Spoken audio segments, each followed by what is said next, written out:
এক সময় এক গ্রামের পাশে ছিল বড় একটা জঙ্গল। জঙ্গলের মাঝখানে দাঁড়িয়েছিল এক বিশাল নিম গাছ। সেই গাছকে সবাই ভয় পেত, কারণ লোকের মুখে মুখে রটেছিল, ওই পথে যেও না, সন্ধ্যা হলে নিম গাছের ডাইনি বেরোয়। তাই কেউ সন্ধ্যের পর ওই পথে যেত না। কিন্তু একদিন সন্ধেবেলা সেই পথ দিয়েই যাচ্ছিল একটি দরিদ্র মেয়ে, নাম তার মালা। সে শহর থেকে ওষুধ নিয়ে ফিরছিল তার অসুস্থ মায়ের জন্য। আমাকে যেতেই হবে, মা একা বাড়িতে আছে। হঠাৎ সে দেখল নিম গাছের ডালে বসে আছে নীল রঙের এক ভয়ঙ্কর ডাইনি। লম্বা চুল, লাল চোখ, সাদা শাড়ি।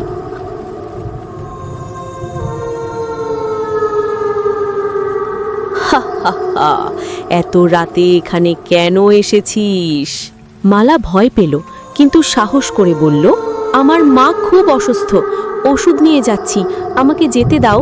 ডাইনি কিছুক্ষণ চুপ করে থাকলো, তারপর গম্ভীর গলায় বলল, মানুষ আমাকে শুধু ডাইনি ভাবে, কেউ জানে না আমি এক সময় মানুষ ছিলাম। ডাইনি বলল, বহু বছর আগে সে ছিল গ্রামের এক অসহায় নারী। লোকেরা তাকে ভুল বুঝে তাড়িয়ে দিয়েছিল। একা একা থাকতে থাকতে সে এই গাছে আশ্রয় নিয়েছে।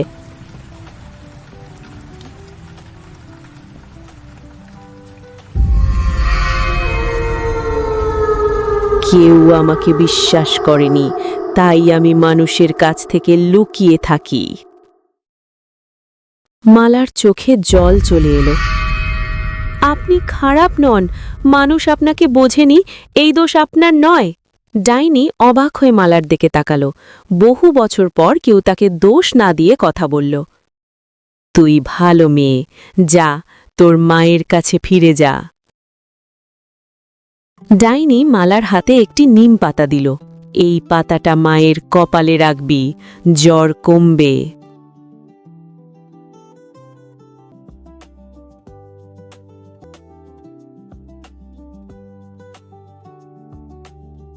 মালা বাড়ি যেয়ে তাই করল।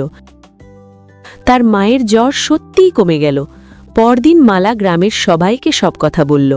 ডাইনি খারাপ না, সে তো সাহায্য করেছে। গ্রামের লোকেরা ভয় ছেড়ে প্রথমবার নিম গাছের কাছে গেল। ডাইনি আর ভয় দেখালো না, সে শুধু দূরে বসে থাকল।